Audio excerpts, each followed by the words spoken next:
दोस्तों मैंने एक एफडी करवा रखी थी जो कि स्वीप इन एफडी थी एचडीएफसी अकाउंट में।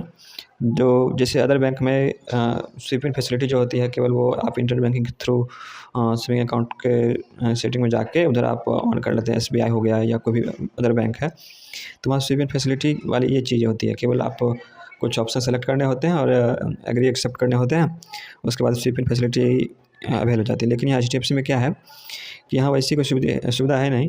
लेकिन अगर यहाँ आप अगर स्वीप इन वाली फैसिलिटी सेविंग अकाउंट में ऑन करना चाहते हैं तो यहाँ आपको एफडी करवानी पड़ेगी, जो कि स्वीप इन फैसिलिटी के साथ आती है। तो मैंने लगभग 1 महीने पहले 50,000 की स्वीप इन फैसिलिटी करवाई थी। तो मैंने आज कुछ ट्रांजैक्शन किया, तो उस ट्रांजैक्शन में क्या हुआ कि 4767 इतने का मेरे को वो मतलब शॉर्टेज हो गया फंड का। तो जिसके कारण यहाँ मुझे एक मैसेज मिला कि आपने जो 50,000 की एफडी करवा रखी है जिसके कारण 4767 की शॉर्टेज पड़ गई।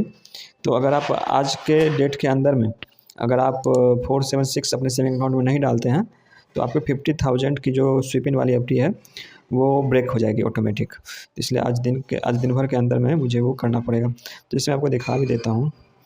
मेरा ये इंटरनेट बैंकिंग है।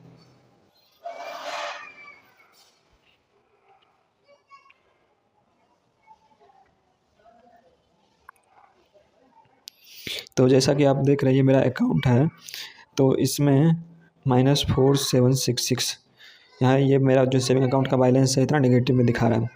और इसके नीचे आप देख सकते हैं प्रोटेक्ट अगेंस्ट इनसफिशिएंट फंड्स, यानी ये जो एफडी है ये मेरे सेविंग अकाउंट के फंड के प्रोटेक्शन में है। तो यहाँ मेरा सेविंग अकाउंट का बैलेंस नेगेटिव में चला गया क्योंकि मेरा यहाँ 50,000 का स्वीप इन एफडी हो रखी थी। तो इसलिए मुझे मैसेज मिला कि जो आपने अभी जो हाल फिलहाल में यूपीआई ट्रांजैक्शन किया है उसमें 4766 का शॉर्टेज पड़ गया है, इसलिए आपका सेविंग अकाउंट माइनस में चला गया है।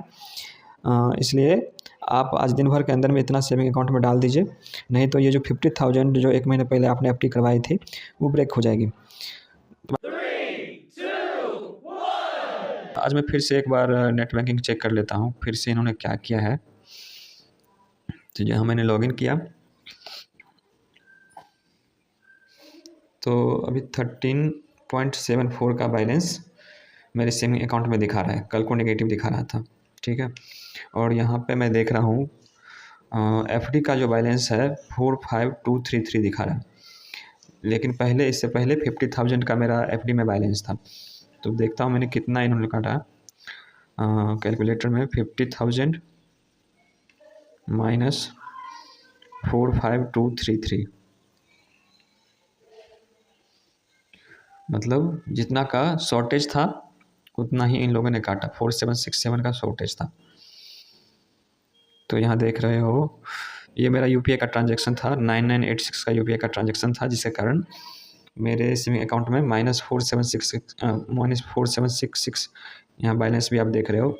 उस दिन का बैलेंस इतना का माइनस में बैलेंस हो गया। फिर नेक्स्ट दिन इन्होंने एफडी में से उतना ही का जितना का शॉर्टेज हुआ था उतना ही का एफडी में से निकाल के मेरे सेविंग अकाउंट में डाल दिया। और इसके साथ साथ इन लोगों ने 13 रुपीज़ का इंटरेस्ट भी इन लोगों ने डाला है, देख रहे हो। तो इस तरह से इन लोगों का स्वैप इन एफडी काम करता है।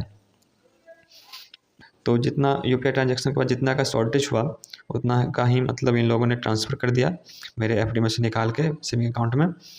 और उसके साथ साथ इन लोगों ने 13 रुपीज़ का इंटरेस्ट भी दिया। ओके, तो 50,000 का ये लगभग 13 रुपीज़ इंटरेस्ट है अब तक का।